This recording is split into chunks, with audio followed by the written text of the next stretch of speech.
श्री शिवाय नमस्तुभ्यम। जय माता रानी। दोस्तों, आपके अपने चैनल धर्म साधना में आपका बहुत बहुत स्वागत है। माँ भगवती दुर्गा की कृपा आप और आपके पूरे परिवार पर सदा सर्वदा बनी रहे। 21 नवंबर 2022 और सोमवार का दिन है। आज है प्रदोष का व्रत और जब भी सोमवार के दिन प्रदोष का व्रत आता है तो उसे सोम प्रदोष कहा जाता है।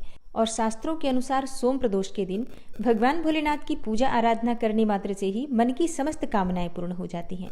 बहुत से भक्त प्रदोष का व्रत धारण करते हैं, लेकिन कई ऐसे भक्त हैं जो व्रत नहीं करते हैं। तो अगर आप किसी भी कारणवश व्रत नहीं कर पाते हैं तो भी आज के दिन अगर आप पूजा करते हैं, भगवान शिव की आराधना करते हैं, उनका अभिषेक करते हैं, किसी मंदिर में जाकर दीपदान करते हैं या फिर अपने घर में भी पूजा करते हैं और व्रत की कथा सुनते हैं, तो इतने मात्र से ही भगवान भोलेनाथ की असीम कृपा आपको प्राप्त हो जाती है। दोस्तों, आज की वीडियो में मैं आपको सुनाने वाली हूँ सोम प्रदोष व्रत की कथा और इसके साथ ही प्रदोष काल की पूजा के शुभ मुहूर्त के बारे में जानेंगे और एक बहुत ही अचूक उपाय आपसे शेयर करने वाली हूँ, जो अगर आप आज के दिन शाम को प्रदोष काल में करते हैं तो आपके मन की कामना चाहे कोई भी हो, परेशानी चाहे आपके जीवन में कितनी भी बड़ी हो, किसी भी समस्या से आप जूझ रहे हो, इस उपाय को करने मात्र से ही बहुत शीघ्र आपको राहत मिलती है परेशानियों से और कोई भी मनोकामना हो बहुत जल्दी पूर्ण हो जाती है। बहुत ही अचूक उपाय है। मात्र 5 प्रदोष भी अगर आप लगातार इस उपाय को कर लेते हैं तो बहुत शीघ्र आपको लाभ अपने जीवन में अनुभव होता है। तो आज की वीडियो बहुत महत्वपूर्ण है, पूरा ज़रूर देखिए और अगर आपको आज की वीडियो अच्छी लगे तो इसे लाइक भी ज़रूर कीजिए, शेयर भी ज़रूर कीजिए फैमिली फ्रेंड्स के साथ। और चैनल पर पहली बार आए हैं, अगर अभी तक आपने चैनल को सब्सक्राइब नहीं किया है तो आज की वीडियो अगर आपको अच्छी लगे तो चैनल को सब्सक्राइब ज़रूर कर लीजिए और बेल बटन को भी प्रेस कर लीजिए। तो इससे ये होगा कि इस चैनल पर जो नई वीडियो अपलोड होंगी उनकी नोटिफिकेशन आपको सही समय पर प्राप्त होगी। तो बात करेंगे उपाय और पूजा के शुभ मुहूर्त के बारे में, लेकिन इससे पहले सुनते हैं सोम प्रदोष की पौराणिक कथा। तो भगवान भोलेनाथ और माता पार्वती का अपने मन में ध्यान कीजिए।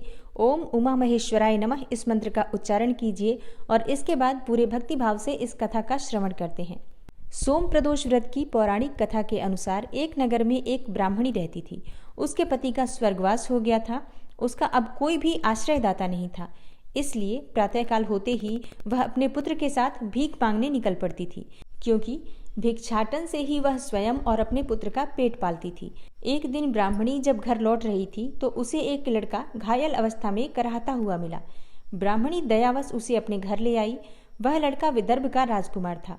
शत्रु सैनिकों ने उसके राज्य पर आक्रमण करके उसके पिता को बंदी बना लिया था और राज्य पर नियंत्रण कर लिया था, इसलिए राजकुमार मारा मारा फिर रहा था। राजकुमार ब्राह्मण पुत्र के साथ ब्राह्मणी के घर रहने लगा। एक दिन अंशुमती नामक एक गंधर्व कन्या ने राजकुमार को देखा तो वह उस पर मोहित हो गई। अगले दिन अंशुमती अपने माता पिता को राजकुमार से मिलाने लाई। उन्हें भी राजकुमार भाग गया। कुछ दिनों बाद अंशुमती के माता पिता को शंकर भगवान ने स्वप्न में आदेश दिया कि राजकुमार और अंशुमती का विवाह कर दिया जाए। उन्होंने वैसा ही किया। ब्राह्मणी प्रदोष का व्रत करती थी।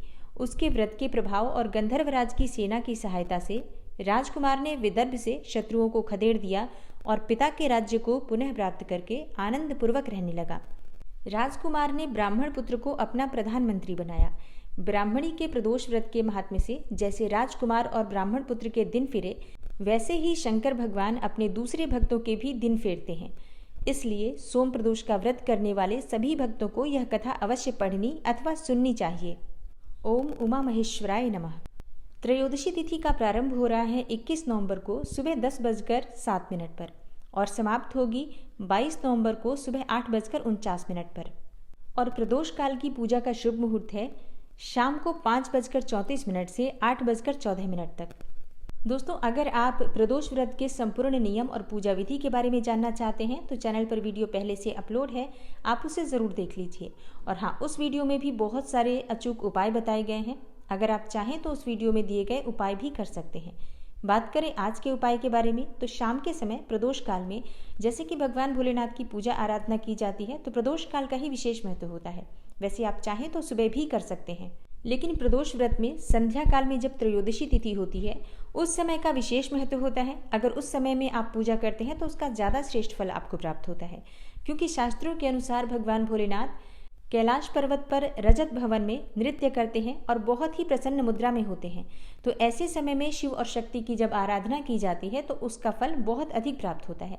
शास्त्रों में ऐसा भी कहा गया है कि आज के दिन संध्या काल में प्रदोष काल में भगवान भोलेनाथ शिवलिंग में साक्षात विराजमान होते हैं। तो जब हम साक्षात शिवलिंग की पूजा करते हैं, भगवान भोलेनाथ की साक्षात आराधना करते हैं, तो उसका फल बहुत शीघ्र प्राप्त होता है। इसलिए ही प्रदोष का व्रत उसी दिन रखा जाता है जिस दिन त्रयोदशी तिथि संध्या काल में विराजमान होती है। तो चाहे तो आप सुबह कर सकते हैं, लेकिन शाम को करें, ज़्यादा श्रेष्ठ होगा। करना क्या है आपको, जैसे कि शाम के समय आपको पूजा करनी है, बिना व्रत किए भी कर सकते हैं, और व्रत कर रहे हैं तब तो आप कर ही सकते हैं। तो आपको शाम के समय स्नान कर लेना चाहिए। स्नान नहीं कर पाते हैं तो हाथ पांव मुंह धो लीजिए, वस्त्र अवश्य बदल लीजिए, और इसके बाद घर के आसपास कोई भी शिवालय हो तो वहाँ जाकर आप पूजा कर सकते हैं। अच्छा, शिवालय नहीं है लेकिन घर में शिवलिंग है तो आप उसकी भी पूजा कर सकते हैं, लेकिन शिवलिंग ही अत्यंत आवश्यक है होना, क्योंकि शिवलिंग का ही अभिषेक करना है हमें। तो आपको एक पात्र लेना है। पात्र आप चाहे तो चांदी का ले सकते हैं, चाहे तो पीतल का ले सकते हैं, ना हो तो आप स्टील का भी ले सकते हैं। इस पात्र में आपको सबसे पहले थोड़ा सा गंगा जल डालना है, फिर शुद्ध जल से भर लीजिए इसे, और फिर इसी पात्र में आपको कुछ बिल्व पत्र डालने हैं। अगर आपके पास 5 बिल्व पत्र हो तो 5 बिल्व पत्र डाल सकते हैं, नहीं तो कम से कम 1 बिल्व पत्र अवश्य होना चाहिए। और इसके बाद इसी पात्र में आपको थोड़े से शमी के पत्ते डालने हैं।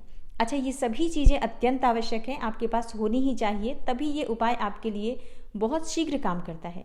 तो बिल्व पत्र, शमी के पत्र, इसके साथ ही आपको चाहिए थोड़े से अक्षत, जो कि बिल्कुल भी टूटे हुए दाने नहीं होने चाहिए चावल के। ऐसे चावल के दाने आपको उसी जल में डालना है। थोड़ी सी साबुत हरी मूंग ले लीजिए, छिलके वाली हरी मूंग, जो कि बिल्कुल साबुत हो, खंडित नहीं होनी चाहिए, इस बात का ध्यान रखिए। इसके बाद आपको थोड़ा सा गुड़ या शक्कर लेना है, जो भी आपके पास उपलब्ध हो, और ये सभी चीज़ें भगवान भोलेनाथ को अर्पित करनी है संध्या काल में, प्रदोष काल में।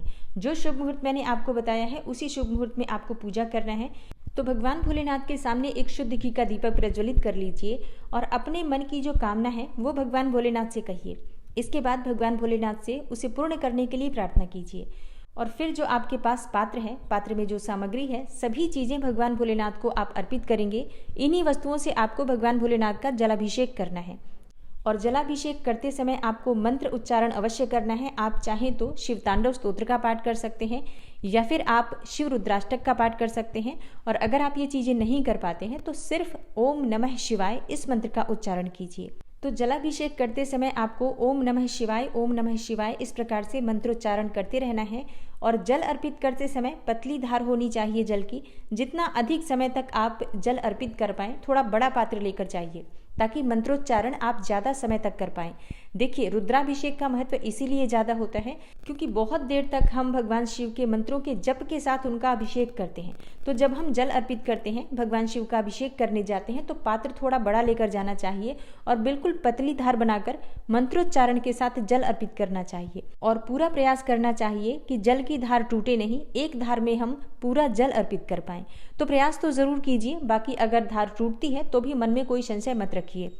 और पूजा पूर्ण करने के बाद भगवान भोलेनाथ की कपूर से आरती कर लीजिए। और व्रत में, पूजा पाठ में किसी भी प्रकार की भूल चूक हो जाती है तो इसके लिए क्षमा प्रार्थना कर लीजिए। और सच्चे मन से, पूरे विश्वास के साथ भगवान भोलेनाथ से प्रार्थना कीजिए कि आपकी जो मनोकामना है शीघ्र ही पूर्ण हो।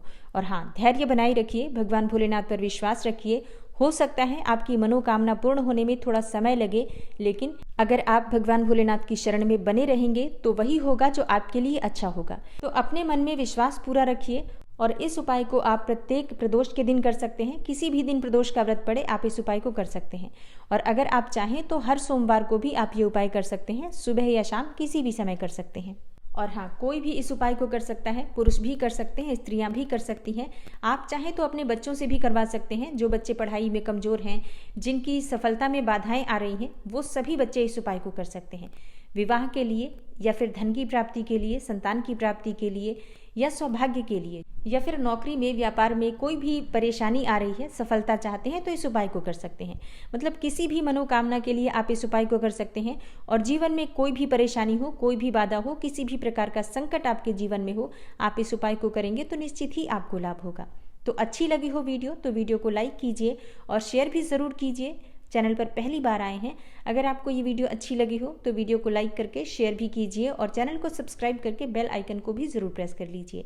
मिलती हूँ मैं आपसे अगली वीडियो में, तब तक के लिए नमस्कार।